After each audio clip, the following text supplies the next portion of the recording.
며칠 전에 제가 식당을 갔었는데 옆자리에 서너 살 된 아기가 죽기 살기로 울어요. 뭔가 엄마한테 불만이 많았나 봐.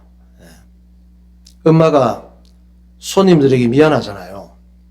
식사하는데 하도 울어대니까. 그래서 달래려고 애를 쓰는데 안 달래져. 더 고집 부리고 울어. 왜 그런지 알아요? 손님들 때문에 엄마가 때릴 수 없다는 걸 알거든. 때리면 더 울지. 집에서는 그렇게 울어대면 매 맞아요. 그런데 식당에서는 엄마가 때릴 수 없다는 걸 알아. 애기들 똑똑해요. 내가 어떻게 해야지 엄마 아빠가 요리된다는 걸 알아요. 그래 달래지지를 않는 거야. 그렇게 말도 안 되는 고집을 부리고 때를 쓸 때는 부모의 지혜가 많이 필요해요. 우리 청년들도 결혼하면 또 아기를 낳고 키우고 해야 되는데 이런 경우가 많아. 어떤 지혜가 필요하냐? 그런 경우에 잘 코치해 줘야 돼요. 잘 코치하고 잘 다루면 훌륭한 인격이 되고 보약이 돼. 그 울고 불고 고집 부리고 하는 것들이. 그러나 해달라는 대로 다 해주거나 귀찮다고 화가 나서 폭력적으로 대응하거나. 이 부모도 분노 조절이 안 되거든. 화가 나면은. 분노 조절 안 되는 것도 장애예요. 그걸 분노 조절 장애라 그래. 조절이 잘 안 되니까. 또 애를 무시하고 방치해버리면 안 돼요. 그런 게 여러 번 쌓이면 인격 장애가 될 수 있어요. 우리는 그냥 내가 다 잘하는 것 같죠. 알고 보면 인격 장애가 많아. 저나 여러분이나 인격 장애가 여러 가지가 있어요. 몰라서 그렇지. 목사님 아들이 유영민이잖아요. 지금은 너무 괜찮은 어른이 되어 있습니다. 식당에서 어린애가 울어대는 걸 보니까 영민이가 어릴 때 생각이 나더라고. 영민이도 고집이 대단해. 지가 해달라는 거, 지가 가지고 싶은 거 안 해주면 정말 피곤해. 아주 하도 얘가 때를 쓰고 울어대니까 목사님이 시끄럽고 더러워서 해달라는 거 다 해주고 사달라는 거 다 사주고 싶은데 또 다 그렇게 할 수가 없잖아요. 한 번은 어린이 대공원을 가족들이 같이 갔었습니다. 큰딸 민영이는 어릴 때 장녀라서 그런지 조금 어른스러워. 왜? 부모가 돈 없는 줄 알고 이 갖고 싶은 게 있어도 사달라고 하지를 않아요. 영민이는 나이가 4살이나 된 놈이 눈치가 없어요. 아니 4살쯤 되면 눈치가 좀 있어야지. 그 나이가 되면. 그리고 아니 공원에는 왜 꼭 동물 풍선 파는 사람들이 있는 거야? 애들이 그냥 그거 보면은 갖고 싶어서 못 견뎌. 헬륨 풍선 한번 봐봐요. 저런 거. 이 놀이공원 가면 저런 게 꼭 있어. 온갖 풍선들. 저 풍선들 중에 돌고래 풍선을 사달라는 거야. 영민이가. 엄청 가지고 싶었나 봐요. 또 어떤 애들이 그걸 또 이렇게 들고 막 다니는 애들이 있어. 하면 뜨거든. 놓치면 날아가 버리는데. 그래서 내가 다음에 사면 안 되겠니? 그랬더니 안 된대. 다음이 언제가 될지도 모르고 다음에도 안 사줄 줄은 알거든. 결국은 안 사줬어요. 내가. 왜? 그걸 사줄 돈이 없었어. 불쌍하지 않습니까? 그때 영민이가 속이 상해서 땅바닥에 주저앉아서 얼마나 울었는지 몰라. 지금 생각해 봐도 쪽팔려요. 이 돌고래 풍선을 안 사주는 아빠는 필요 없나 봐.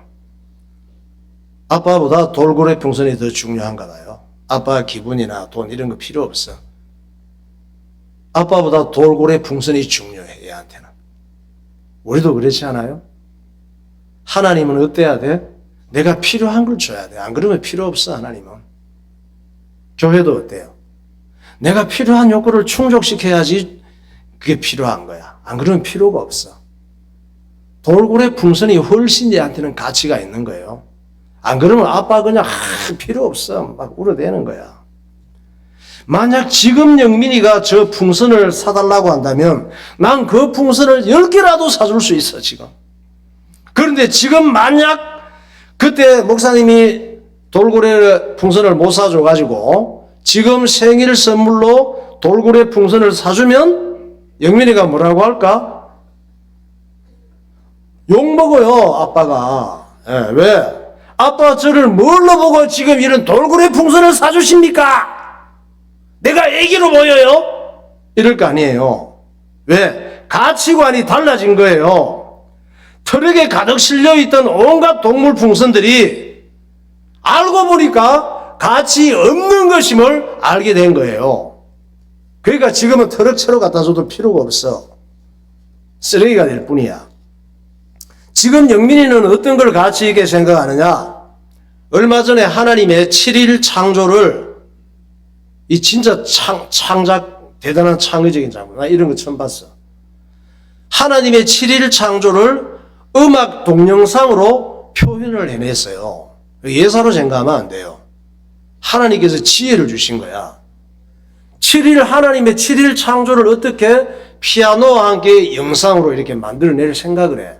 하나님께서 최초예요. 지구 생기고 사실은.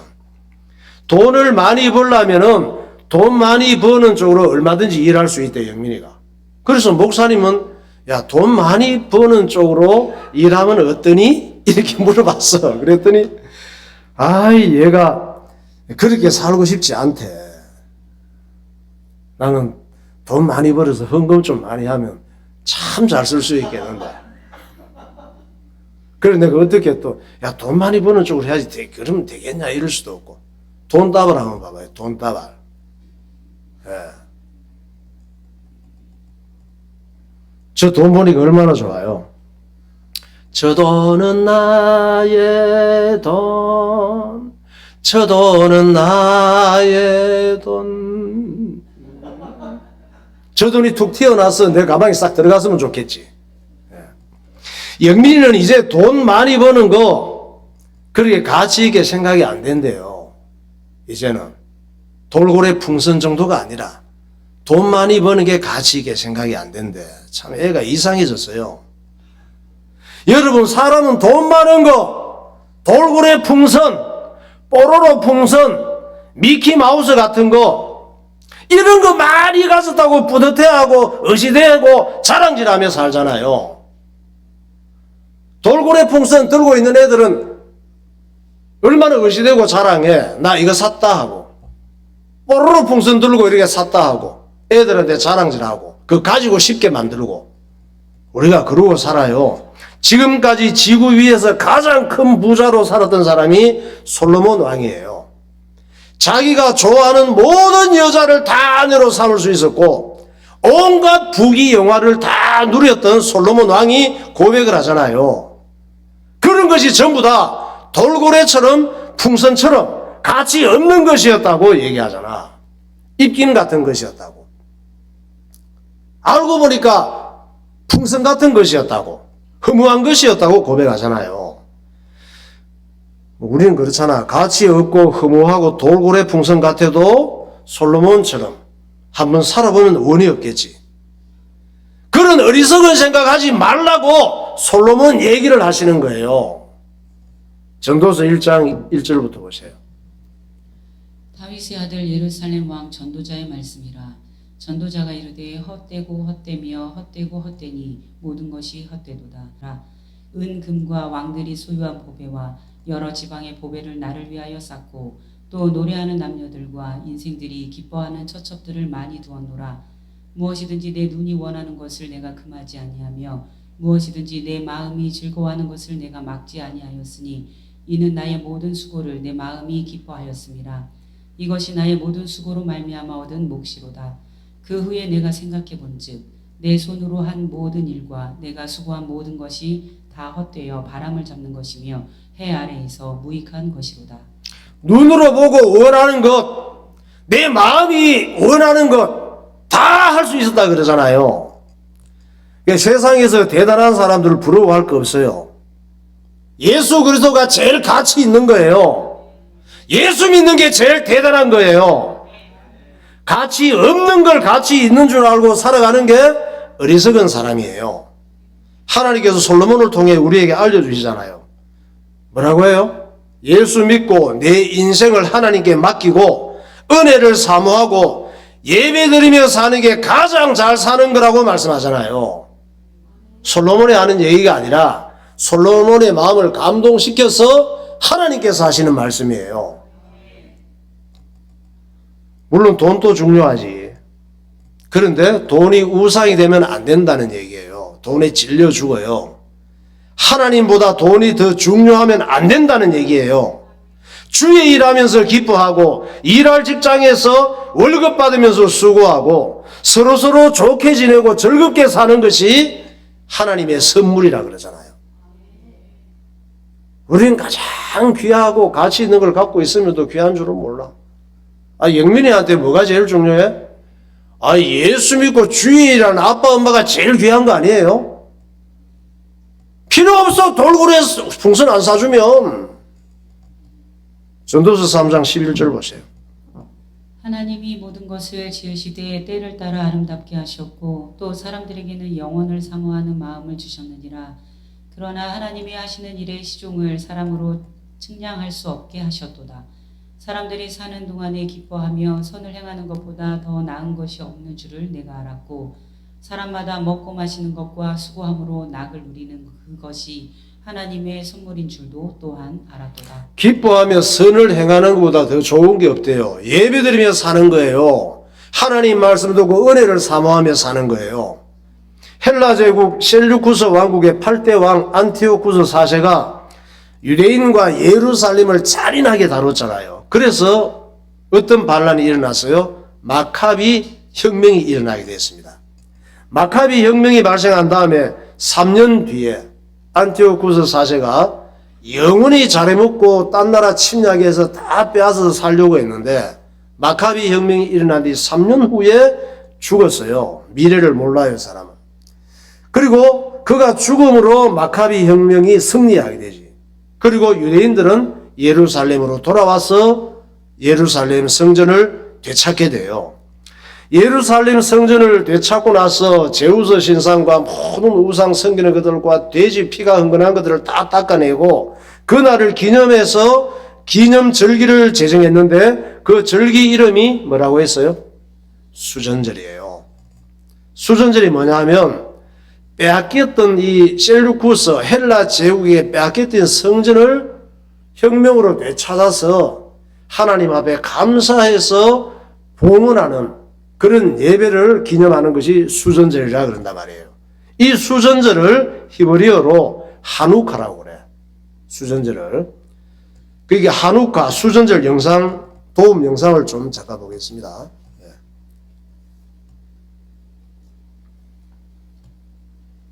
빛의 축제라 그래요. 촛불 9개 이렇게 어쨌든 하누카 축제는 유대교의 중요한 축일이자 이스라엘의 크리스마스라고 불리는 명절이에요. 히브리어로 하누카는 봉헌하다, 헌납하다는 뜻을 가져 봉헌절이라고도 불린답니다. 유대력 9월 25일에 시작해 총 8일간 열리는데요. 표준 달력을 기준으로 하면 크리스마스와 비슷한 시기에 개최되어 하누카는 예루살렘 성전을 되찾아 신에게 바친 날을 기념하며 시작되었어요. 당시 하루밖에 사용할 수 없었던 적은 기름으로 8일간 불이 밝혀졌다는 전설에 따라 하누카 절기는 8일 동안 지켜지게 되었답니다. 예부터 유대교 제식에는 메노라라는 7갈래의 촛대를 사용했는데요. 하누카 축제에서는 이와 유사한 하누키아라는 촛대에 매일 하루씩 불을 밝혀나간다고 해요. 따라서 하누카를 빛의 축제라고 부르기도 해요. 축제 기간에는 하누카의 상징인 기름을 사용하여 만든 음식인 감자전이나 도넛을 먹고요. 드라이델이라는 나무로 만든 팽이를 만들어 갖고 논다고 해요. 네, 유대인들은 하누카 축제를 저렇게 지내는 거예요. 유대인들이 짓밟힌 예루살렘 성전을 되찾기 위해서 마카비 혁명을 일으켰을 때 하시딤이라고 하는 단체가 큰 도움이 됐다 그랬죠. 이 마카비 혁명 다음에 하시딤이라고 하는 단체가 분열이 돼. 분열이 되는데 크게 3개로 나누어진다 그랬죠. 하나는 바리새파, 하나는 사두개파, 하나는 에세네파 이렇게 갈라졌습니다. 바리새파는 회당과 예루살렘 성전에서 율법을 가르치는 단체가 됐어요. 율법은 크게 모세 5경, 구약 성경 이걸 가르치는 단체가 됐어요. 사두개파는 뭐 했느냐? 정치권에 붙어서 기회를 잡는 귀족 단체가 됐어. 그래서 정권이 어떻게 바뀌든지 간에 정치에 붙어가지고 잘 먹고 사는 이런 귀족 그룹 됐습니다. 에세네파는 이 꼴 저 꼴 보니까 다 인간들이 하는 일이 꼴 보기 싫고 우린 속세를 떠나서 광야로 가겠다. 광야로 가서 여호와 하나님만 생각하고 구약 성경을 필사하고 메시아가 오신다고 구약 성경에 약속되어 있으니까 오실 메시아만 기다리면서 살겠다 하는 단체가 에세네파란 말이에요. 사두개파는 마카비 혁명 다음에 수전절을 기점으로 본격적으로 세력을 키워가요. 이들은 부자로 잘 살기 위해서 헬라 제국의 그리스 문화, 로마, 그리스 신화 있잖아요. 이런 게 다 우상인데 이런 헬라 제국의 문화를 수용했고 마카비 예루살렘을 장악한 마카비 왕조하고도 손잡고 나중에는 마카비 왕조가 또 무너지고 로마 제국에도 손잡고 왕족들과 손잡고 큰 뇌물을 주고 사두개파는 대제사장직을 매수했어요. 그 대제사장은 다 사두개파 사두개인들이에요. 세속화된 종교 지도자들이죠. 이들이 예수님을 죽이죠. 예수님을 찾아온 사두개인들을 보세요. 따지러 왔지.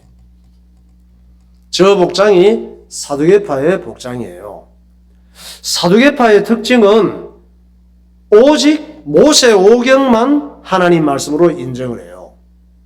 성경이 모세 오경만 아니잖아. 모세 오경은 앞으로 이루어질 것들을 예언하고 있는 건데 이스라엘의 국법은 사실 레위기고 모세 오경이거든.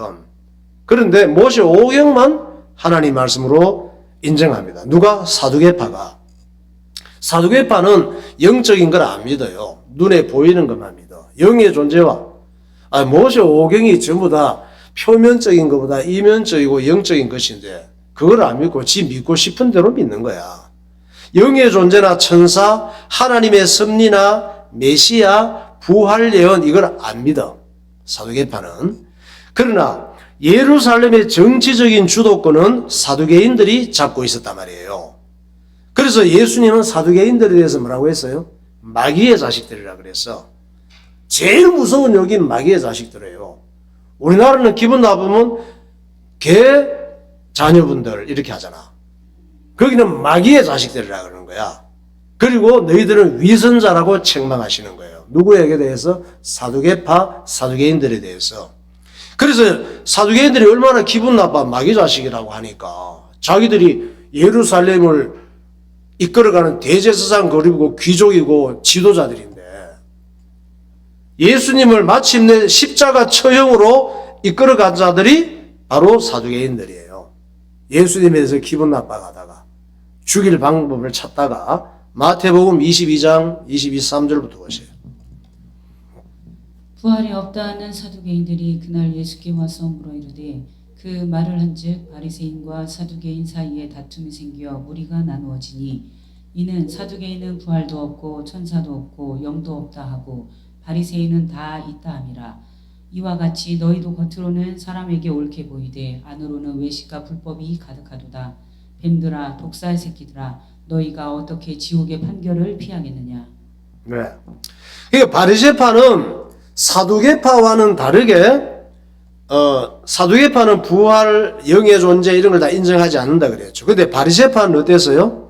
사두개파하고 다르게 모세 오경과 구약 성경 전체를 다 지켰습니다. 이들 중에 바리새파 중에 율법을 연구하고 유대인들이 율법을 디테일하게 유대인들이 지키게 하고 또 중요한 모든 내용들을 기록으로 남기는 이런 역할을 한 사람들이 서기관이라 그래요. 그래서 신약 성경에 서기관, 바리새인, 또 사두개인들이 많이 나오잖아요. 이게 어디에서 출발이 되었고 하는 역할이 뭔지를 우리가 잘 이해를 해야 신약 성경을 이해할 수가 있는 거예요. 참 믿음도 좋아요. 아무것도 모르면서 그렇게 마구잡이 믿음이 있는지. 그러니까 신약 성경의 절반을 기록한 저자인 사도 바울도 바리새인이에요. 사도 바울은 자기를 뭐라고 소개를 합니까? 나는 이스라엘 민족이고 베냐민 지파이고 히브리인이고, 히브리인이라 이 말은 강을 건넜다 이런 얘기가 있는데 아브라함의 후손이다 이 말이에요. 자기는 히브리인이고 율법을 잘 지키는 바리새인이고 훌륭한 바리새인이야. 사도 바울이 신약 성경 절반을 기록했다니까. 예수 믿는 사람들을 자기는 핍박하던 사람이었다고 자기를 소개해요. 왜? 율법에 의해서 예수님을 죽였으니까, 율법을 범했기 때문에 예수님을 죽였으니까 자기는 예수 믿는 사람을 핍박하는 것이 하나님을 잘 섬기는 것이라고 사명이라고 생각을 했거든. 알고 보니까 자기가 잘못된 걸 알았지. 부활의 주님을 만나고 나서. 그래서 빌립보서 3장 5절에 그렇게 고백을 해요. 나는 8일 만에 할례를 받고 이스라엘 족속이요 베냐민 지파요 히브리인 중에 히브리인이요 율법으로는 바리새인이요 열심으로는 교회를 박해하고 율법의 의로는 흠이 없는 자라. 예, 바울이 자기를 소개하고 있잖아. 바울의 서신이 신약 성경의 절반 이상이라니까. 그러니까 바울에 대해서 어떤 사람이 잘 알아야 되겠죠. 그러니까 바리새파는 헬라 제국이 유대인들의 신앙을 빼앗지 못하도록 애를 쓴 사람들이 바리새파예요. 유대인들의 신앙을 빼고 헬라화 시키려고 했잖아. 이때 바리새인들이 나서 우리는 하나님의 율법을 수호할 거야, 이렇게 애를 쓰고 가르친 교사들이 바리새파예요. 이 사람들은 율법을 다 잘 지키려고 온몸에 하나님 말씀을 부적처럼 감고 다녔어요. 문제는 하나님 말씀을 잘 순종하려고 사람의 노력으로 애를 쓰다가 보니까 제2의 성경, 제3의 성경을 만든 게 문제야. 그게 쉐마, 미시나, 탈무드 이런 얘기 들어봤죠. 그게 성경을 더 디테일하게 잘 순종하려고 만든 그런 책들이에요. 이걸 보고 신약 성경에 뭐라고 나와요? 장로의 유전이라고 그래. 예수님께서 책망했잖아. 너희들은 장로의 유전을 그렇게 귀하게 생각하느냐 그러잖아요. 그래서 나중에 사두개파는 끝장이 나요. 로마 제국이 티토스 디도 장군이 AD 70년에 쳐들어왔을 때 예루살렘이 또 멸망하거든. 이때 사두개파의 생명은 끝나. 남아있는 것은 바리새파밖에 없어요. 나중에 정통 유대인은 다 누구야? 바리새인의 후손들이에요. 정통 유대인 복장 한번 봐봐요. 예. 저 머리에도 다 있잖아요. 손에 팔목에도 감고 있는 게 성경 구절을 해서 다 감고 있는 거야. 부적처럼 저렇게 할리터 뭐 이쪽 해서. 예. 그러니까 오늘날 정통 유대인은 바리새인의 후손들이에요. 이들의 불행이 뭐냐? 바리새인들은 자기들만 하나님께 선택받은 민족이라고 생각하는 거야. 유대인만 하나님 앞에 선택받아 구원받아요? 그게 아니잖아. 예수님을 보내기 위해서 선택하시고 이 땅의 구원을 위해서 먼저 부름받은 민족인데 자기들만 선민이라고 생각하는 거야. 선택받은 민족. 자기들만 율법을 잘 지켜서 자기들만 죄사함 받고 구원받는다고 생각하는 거예요. 이게 유대교라고 그래요. 지금도 그들은 그렇게 생각하고 야훼를 믿는 사람들이 유대교예요. 하나님께서 율법을 주신 목적이 뭐냐? 거울로 주신 거예요. 우리가 거울을 보면서 내 모습을 알게 되잖아. 율법을 보면서 나는 죄인이구나. 내 힘으로 이 죄 문제를 해결할 수 없구나. 요거 깨달으라고 주는 거예요. 거울 없으면 내 모습을 볼 수가 없잖아. 거울 없이 내 모습 보려면 어떻게 해야 돼? 눈을 빼서 반대로 가져가야 돼. 그래야 내가 내 모습을 보지. 그러니까 율법을 주신 것은 율법을 통해서 내가 큰 죄인임을 알고 예수님이 아니면 나의 죄와 저주와 마귀와 죽음과 지옥 문제를 해결할 수 없다는 사실을 알게 하시려고 율법을 주신 거예요. 거울을 봐야 내 모습을 볼 거 아니야. 율법을 통해서 내가 이런 문제 많은 걸 알게 되는 거예요. 그런데 유대인들은 예수님을 믿기만 하면 구원받는다는 게 적응이 안 되는 거야. 믿기만 하면 구원받는 게. 나도 뭔가 애를 좀 쓴 게 있어야지 구원을 받지. 믿기만 해하고 되겠냐? 율법을 뭘 좀 지켜야지. 율법을 지켜서 구원받는다고 생각하는 거예요. 유대인들은 어때? 아이, 구원받는 게 그렇게 쉬우면 되냐? 좀 어려워야지. 내가 율법을 지켜야지. 구원받는 데는 내 노력이 눈꽃만큼도 필요가 없어. 율법은 내 모습을 보기만 하면 되는 거예요. 예수님이 필요한 걸 깨닫는 게 율법이란 말이에요. 사람은 율법을 다 지켜서 구원받으려고 하면 안 돼요. 오해한 거예요. 내 노력이 필요가 없어요. 구원받는 데는.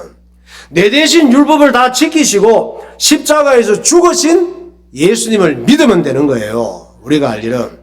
그래서 예수님께서 타락한 사두개인과 바리새인들을 마귀의 자식이라고 책망한 거예요. 그런 믿음을 가진 사람은 하나님의 자녀가 아니라는 걸 얘기하는 거예요. 그러니까 우리가 예수 제대로 믿어야 되겠죠. 그렇게 되니까 사두개인 바리새인들한테 기분 나쁘잖아. 마귀의 자식이라고 하니까. 그래서 예수님이 마음에 안 들기 시작했지. 저거 어떻게 죽일까? 완전히 마귀로 꽉 차게 된 거죠. 마태복음 23장 15절부터 봐요. 화 있을진저 외식하는 서기관들과 바리새인들이여, 너희는 교인 한 사람을 얻기 위하여 바다와 육지를 두루 다니다가 생기면 너희보다 배나 더 지옥 자식이 되게 하는도다. 주께서 이르시되 너희 바리새인은 지금 잔과 대접의 겉은 깨끗이 하나 너희 속에는 탐욕과 악독이 가득하도다. 화 있을진저 너희 바리새인이여, 너희가 회당의 높은 자리와 시장에서 문안받는 것을 기뻐하는도다. 한 율법 교사가 예수께 대답하여 이르되, 선생님, 이렇게 말씀하시니 우리까지 모욕하심이니이다. 거기서 나오실 때의 서기관과 바리새인들이 거세게 달려들어 여러 가지 일을 따져 묻고 그 입에서 나오는 말과 책잡고자 하여 노리고 있더라. 네. 바리새인 사두개인 같은 목회자나 이단들을 만나면 배나 더 지옥 자식이 된다고 그러잖아요.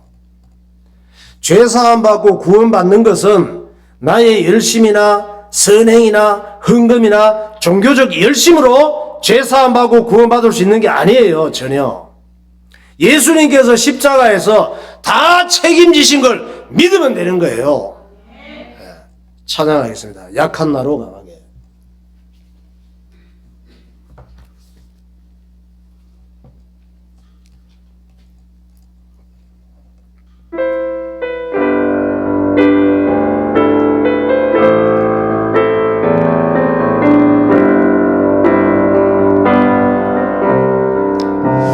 약한 나로 가난한 날 부하게, 가난한 날 눈먼 날 볼 수 있게, 눈먼 날 볼 수 있게 주님이 내가 건너야 할 강, 내가 건너야 거기서 내 죄 씻겼네, 내 죄 씻겼네, 이제 주의 사랑이 나를 향해 깊은 강에서 주가 나를, 깊은 강에서 나를 일으키셨도다,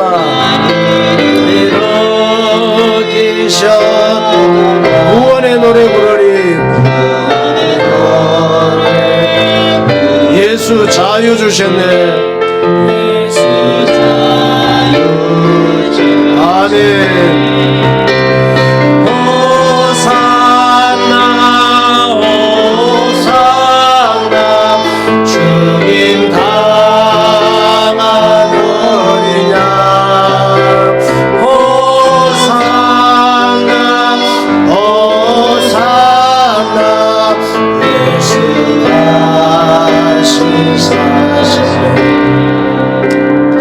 우리가 지난 시간 이스라엘 민족이 미디안 나라에게 7년간 시달릴 때 하나님께서 이스라엘 민족을 구원하시기 위해서 사람을 하나 불러내셨다 그랬죠. 누구? 기드온이에요. 기드온을 찾아온 걸 봤습니다. 그런데 기드온은 어때요? 장군감이 아니고 매우 겁 많고 무능하고 못난 사람이었습니다. 기드온은 포도주 틀에 숨어서 밀 비비고 한 끼 먹어야 되니까 숨어서 밀 비비고 있던 기드온에게 하나님의 사자가 와서 뭐라고 그랬어요? 큰 용사여 그랬잖아. 그리고 네가 이스라엘 군인들을 모아서 미디안 군을 격파하라는 거예요. 그러니까 기드온이 나는 큰 용사도 아니고 내가 어떻게 이스라엘 군인들이 모은다고 해도 무기도 제대로 없고 오합지졸들인데 저 수많은 미디안 대단한 강력한 저 군대를 이길 수가 있습니까? 못한다고 온갖 핑계를 다 댄 거죠. 사사기 6장 14절. 여호와께서 그를 향하여 이르시되 너는 가서 이 너의 힘으로 이스라엘을 미디안의 손에서 구원하라. 내가 너를 보낸 것이 아니냐 하시니라. 그러나 기드온이 그에게 대답하되 오 주여 내가 무엇으로 이스라엘을 구원하리이까? 보소서 나의 집은 므낫세 중에 극히 약하고 나는 내 아버지 집에서 가장 작은 자니이다 하니 여호와께서 그에게 이르시되 내가 반드시 너와 함께하리니 내가 미디안 사람 치기를 한 사람을 치듯 하리라 하시니라. 기드온이 그에게 대답하되 만일 내가 주께 은혜를 얻었사오면 나와 말씀하신 이가 주 되시는 표징을 내게 보소서. 하나님이 함께 하시는 건 좋은데 내가 암만 생각해도 이 전쟁은 반드시 죽습니다. 나는 가봤자. 그러니까 어떻게 하든지 빠져나오려고 방법을 찾는 거지. 내가 기드온 입장이라도 기드온처럼 했을 거예요. 기드온보다 더하면 더했지 덜하진 않아. 그러나 하나님께서 큰 용사로 보는 사람과 우리가 큰 용사로 생각하는 사람은 같은 용사가 아니에요. 우리가 생각하는 큰 용사는 어떤 사람이에요? 성경에 말하고 있잖아. 오늘 본문의 주인공이에요. 본문에는 아람 나라의 대장군 큰 용사 나만이 등장합니다. 아람이 어디라고? 지금의 시리아예요. 시리아 지금 피 터지게 싸우고 있지. 이스라엘이 다 정복했잖아. 반군이 일어나서 그냥 정부군을 다 몰아내고 나라를 차지했는데 이스라엘이 또 반군을 때리고 있잖아요. 언제부터 싸우면 이때부터 계속 싸우고 있는 거야. 지금 지긋지긋하게 아주. 아람 보세요. 그 당시에 아람, 수리아, 시리아 같은 나라예요. 저 위에 시리아 있죠? 연두색인가? 저게 커요. 시리아가. 이스라엘은 작아요. 강원도 크기밖에 안 돼. 시리아, 아람, 수리아 같은 나라예요. 저 나라가 3000년부터 지금까지 이스라엘과 싸우고 있는데 나만 장군 때 이스라엘은 아람 나라의 식민지였단 말이에요. 아람 왕이 이스라엘을 쳐들어가서 정복하고 모든 걸 다 뺏어가고 많은 사람들을 포로로 잡아가고 노예로 삼았어. 그때 아람 왕이 이스라엘에서 포로로 잡혀간 여자애들 중에 시리아, 아람에 포로로 잡혀간 여자애들 중에 일부가 아람 나라의 대장군 나만 장군 집에 노예로 들어갔단 말이에요. 사람들은 나만 장군을 큰 용사로 불렀습니다. 그가 어쩌다가 이렇게 크고 존귀한 큰 용사가 됐을까? 하나님께서 그를 나라가 위태로울 때 나라를 구한 장군이 되게 하셨대. 그리고 하나님께서 나라를 키우는 전쟁에 큰 공을 세우게 해서 크고 존귀한 큰 용사가 되게 하셨다고 성경이 말씀해요. 그리고 이 사람이 크고 존귀한 장군으로 하나님께서 만들 뿐만 아니라 선물도 하나 주셨어. 나병도 선물로 주셨대요. 그러니까 하나님께서 나만 장군에게 약 주고 병 주고. 열왕기하 5장 1절을 보세요. 아람 왕의 군대 장관 나아만은 그의 주인 앞에서 크고 존귀한 자니 이는 여호와께서 전에 그에게 아람을 구원하게 하셨음이라. 그는 큰 용사이나 나병 환자요. 예. 큰 용사까지 좋았는데 나병까지 선물로 주신 거예요. 누가? 여호와께서 그랬다 그러잖아. 그러니까 모든 걸 다 가진 거 좋은데 문둥병이 걸린 거예요. 이게 우리의 모습을 보여주고 있습니다. 나만 장군은 겉과 속이 달라요. 속에는 문둥병으로 고름과 피로 범벅이 되어 있었다. 이 말이에요. 겉으로는 어때? 온갖 명품으로 치장하고 전쟁에서 이긴 훈장을 주렁주렁 달고 있었어. 겉으로 볼 때는. 북한의 큰 용사들 봐봐요. 북한에도 큰 용사들이 있어. 저 번쩍번쩍하게 다 훈장들이야. 예. 옷을 저렇게 만든 게 아니고 옷에 도배하고 있는 것처럼 보이는 게 다 훈장이에요. 속에는 뭐가 들었는지 모르지만 우리도 마찬가지예요. 세상에서 크고 존귀한 큰 세상의 용사들은 거의 나만 장군 것 같아요. 겉보기는 좋은데 속으로는 문둥병이 들어있단 말이에요. 죄로 인해서 온갖 염려, 걱정, 시기, 미움, 질투, 불안, 슬픔과 눈물 속에 살면서도 겉으로 치장하고 훈장 달고 자랑질하며 살고 싶어서 안달이 났어요. 그러니까 우리는 큰 응답을 받고 큰 용사가 되려고 하잖아. 이게 큰 병이라니까. 큰 응답받고 큰 용사가 되려고 하는 게 큰 병이란 말이에요. 나만 장군이 문둥병이 된 것은 1급 비밀이에요. 아무도 몰라. 좋은 모습만 보이지. 그런데 나만 장군의 속옷을 빨아주는 노예 소녀는 알고 있었어. 늘 피고름이 가득한 것을. 이스라엘에서 잡아온 그 노예 소녀가 나만 장군의 아내에게 살짝 알려줬어요. 날마다 너무 안쓰러운 거야, 자기 주인이. 야, 이거 이스라엘 선지자에 가면 이 고칠 수 있을 텐데. 너무 안타까운 거야. 계속 갈등하다가 나만 장군의 아내에게 얘기를 했단 말이에요. 열왕기하 5장 2절 3절. 전에 아람 사람이 떼를 지어 나가서 이스라엘 땅에서 어린 소녀 하나를 사로잡음에 그가 나아만의 아내에게 수종들더니 그의 여주인에게 이르되 우리 주인이 사마리아에 계신 선지자 앞에 계셨으면 좋겠나이다. 그가 그 나병을 고치리이다 하는지라. 여종의 말을 듣고 나만 장군의 아내도 고민이 많았지. 이걸 주인한테 얘기를 해야 되냐 말아야 되냐 얼마나 고민이 많았겠어. 말이 돼 그게 지금? 온갖 좋은 시리아 뭐 이쪽 이집트니 뭐 그 페르시아 쪽에 별별 약을 다 구하고 의술로도 고칠 수 없는데 선지자가 고칠 수 있다는 게 말이 안 되잖아. 많은 고민 끝에 그래도 지푸라기라도 잡아야지. 죽어가고 있는데 썩어가고 있는데 남편에게 얘기하는 거예요. 여보, 당신 병을 고쳐보려고 우리가 별 방법을 다 썼지만 못 고쳤잖아요. 지난번에 이스라엘에서 잡아온 여종 애가 이스라엘에 가서 엘리사라고 하는 선지자를 만나면 치료될 거라고 하네요.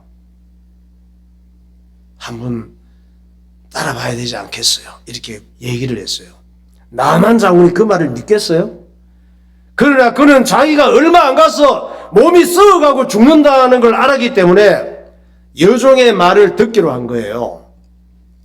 그는 이스라엘에 도착한 다음에 엘리사 선지자가 시키는 대로 다 했습니다. 자존심 상하는 일도 많았지만 엘리사가 뭐라고 하느냐? 요단강 나와보지도 안 해. 나와보지도 안 하고 요단강에 가서 요단강물에 들어갔다가 몸을 다 이렇게 씻고 나오고 또 들어갔다가 또 씻고 나오고 반복해서 7번을 하라는 거예요. 사실 옷 다 벗고 강에 들어가는 것도 창피하잖아. 그 당시에 세계적인 영웅인데 홀딱 벗고 들어가야 되니까. 그러니까 체면이 있잖아요. 나만 장군이. 못할 짓이지. 그리고 말이 돼 지금 그 뭐 약 쓰는 것도 아니고 물에 들어갔다 나오겠다 하는데 시리아에는 더 좋은 아름답고 더 깨끗한 강물이 얼마나 많은데. 그러나 시키는 대로 해야지 어떻게. 그래서 들어갔다가 나올 때마다 한 번 들어갔다 나왔더니 하나도 변한 게 없어. 똑같은 거야. 두 번째 또 짜증 나가고 들어가는 거야. 지금 이래갖고 낫겠어 이거 이래갖고 또 들어갔다가 나올 때마다 이를 부득부득 갈았어요.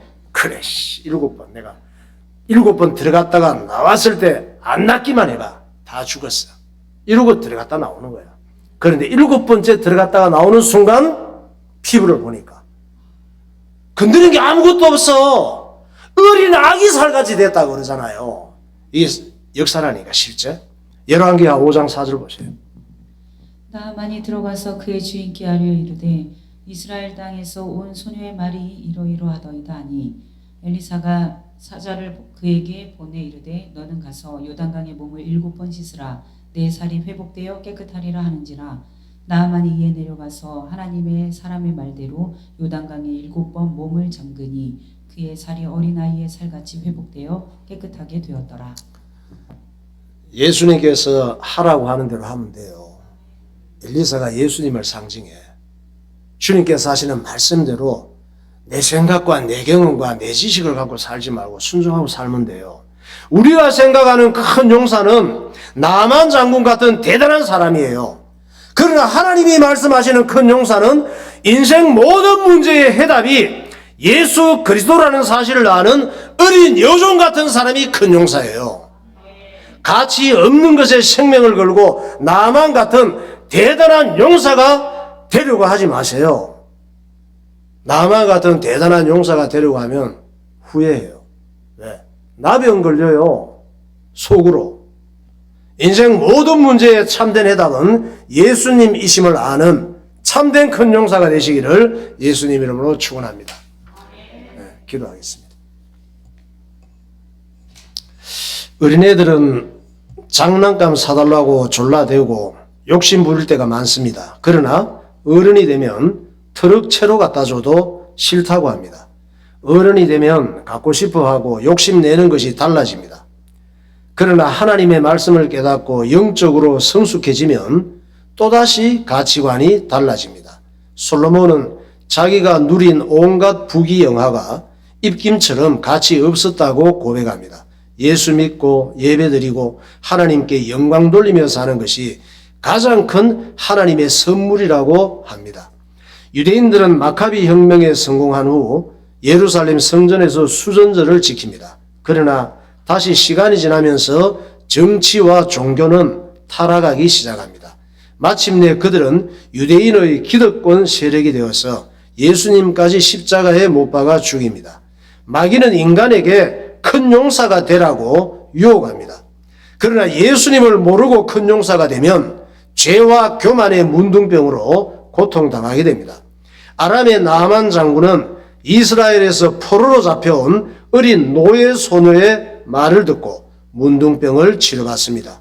하나님 아버지, 가치 없는 것에 생명을 걸고 살다가 후회하고 멸망하는 인생이 되지 않게 하시고 오직 예수로 살아가는 참된 큰 용사가 되게 하옵소서. 통성으로 기도하겠습니다. 할렐루야. 거룩하신 하나님 아버지, 은혜와 사랑을 감사합니다. 오늘도 하나님께서 우리를 이렇게 사랑하셔서 예수님을 가장 귀하게 생각하는 큰 용사가 되게 하심을 감사합니다. 이 땅에 살아갈 때에 세상 사람들이 대단하게 생각하는 큰 용사가 되려고 하다가 우리의 몸도 마음도 교만해지고 악해지고 나병이들은 실패하는 인생 되지 않게 해주시고 하나님의 말씀을 따라 가장 귀하게 순종하며 가장 귀한 예수님을 가치 있게 생각하며 살아가는 하나님의 자녀들이 되게 하여 주옵소서. 예수님 이름으로 기도하옵나이다. 하나님 아버지 은혜를 감사합니다. 어린 아기 때 가치 있게 생각하는 것이 다르고 청소년 때 가치 있다고 생각하는 것이 다르고 어른이 된 후에 가치 있게 생각하는 것이 다르고 예수 믿고 구원받은 다음에 가치 있게 생각하는 것이 다른데 우리가 예수 믿고 구원받고 하나님의 자녀가 되어서 하나님 말씀을 따라 순종하며 사는 것이 가장 하나님의 큰 선물이고 예수님이 가장 가치 있다는 사실을 깨닫는 그리스도인이 되게 하여 주옵소서. 가치 없는 것에 가치를 두고 살다가 실패하고 세상의 자랑과 교만의 나병에 걸려서 허우적거리는 비참한 인생이 되지 않게 하시고 하나님의 말씀을 붙잡고 하나님 주시는 기쁨과 평안과 만족과 즐거움을 누리는 주의 백성들이 되게 하여 주옵소서. 예수 그리스도 이름으로 기도하옵나이다. 아멘.